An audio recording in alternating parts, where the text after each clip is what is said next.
ఇంతి చేయు పోరు ఇంతింత కాదయ్య. ఈ కథను రచించిన వారు బ్నిమ్ గారు.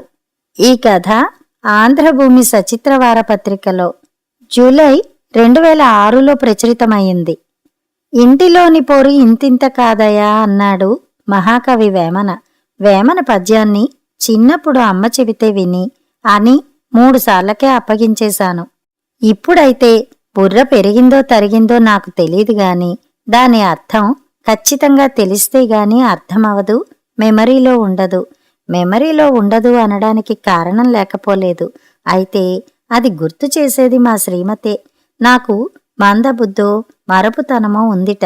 నిజమే, నాకు అర్థం కాని విషయాలు, అర్జెంట్ కాదనుకున్న విషయాలు ఆవిడకెంత ముఖ్యమైనా నా బుర్రకెక్కవు.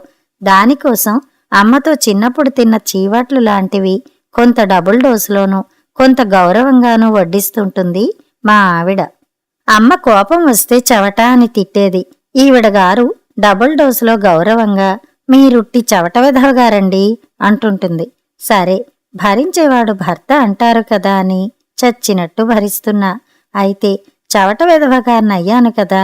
చిన్నప్పుడు చవట అని చక్కగా తిడుతూ అమ్మ నేర్పిన వేమన పద్యాన్ని సంస్కరించాలని అనిపిస్తోంది ఈ మధ్య. ఇంటిలోని పోరు ఇంతింత కాదయా అన్న పద్యపాదాన్ని ఇంటి చేయి పోరు ఇంతింత కాదయా అని అనాలనే ఫీలింగ్ కలుగుతోంది.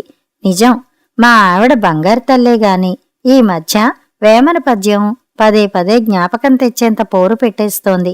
దానికి పై సంగతిగా నా చేత ఆ పద్యాన్ని రిపేరు చేయించి ఇంటి చేయి పోరు అని నిట్టూర్చే స్థాయికి తెస్తోంది. ఇంతకీ అసలు విషయం చెప్పకుండా ఉపోద్ఘాతం ఎక్కువ చెప్తున్నానని ఫీల్ అవుతున్నారా? నా బాధ ఎంత చెప్పుకున్నా తక్కువే. కొంత చెప్పానని అర్థం చేసుకోండి చాలు.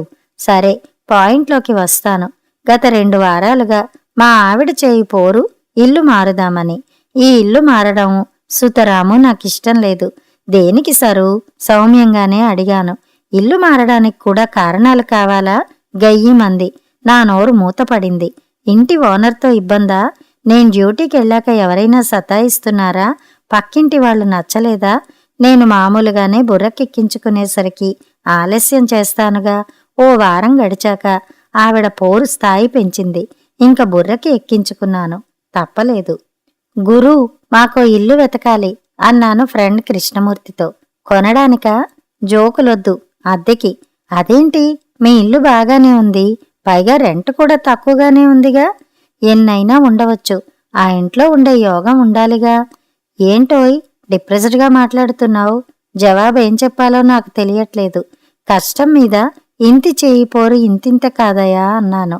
ఓ, అక్కయ్య ఇల్లు మారమందా అన్నాడు కృష్ణమూర్తి. అవును. కారణం అర్థం కావట్లేదు. అడగలేదా? అడిగి గొడవ పెంచుకోవాలని అనిపించట్లేదు.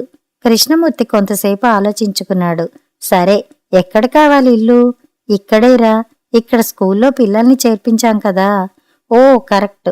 మెట్టుగూడ, సీతాఫలమండి, మైలార్గడ్డ ఆ ఏరియాల్లో అయితే పిల్లలకి దగ్గర.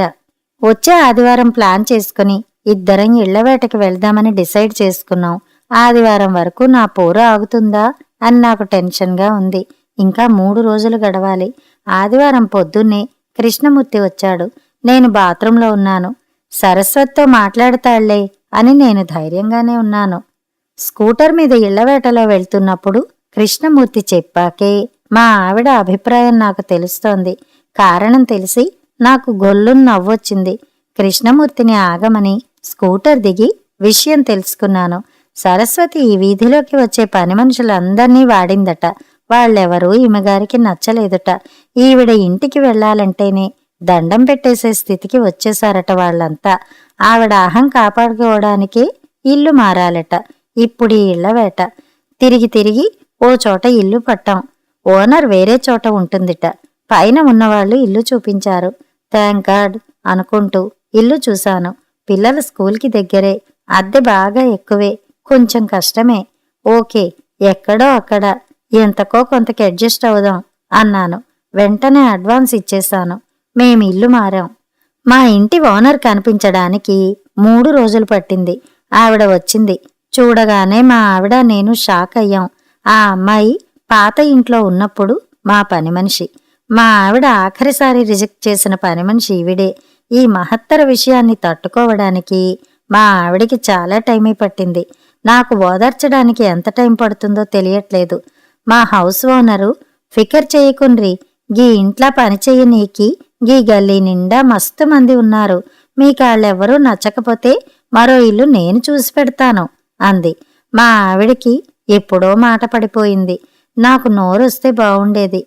ఆవిడ నోరు ఎప్పటికీ తెరవకుండా మూయించేవాణ్ణి. ఇంటి చేయి పోరు ఇంకెంత దూరమో విశ్వదాభిరామ వినురవేమ అని మనస్సులో పాడుకుంటున్నాను. కథ సమాప్తం.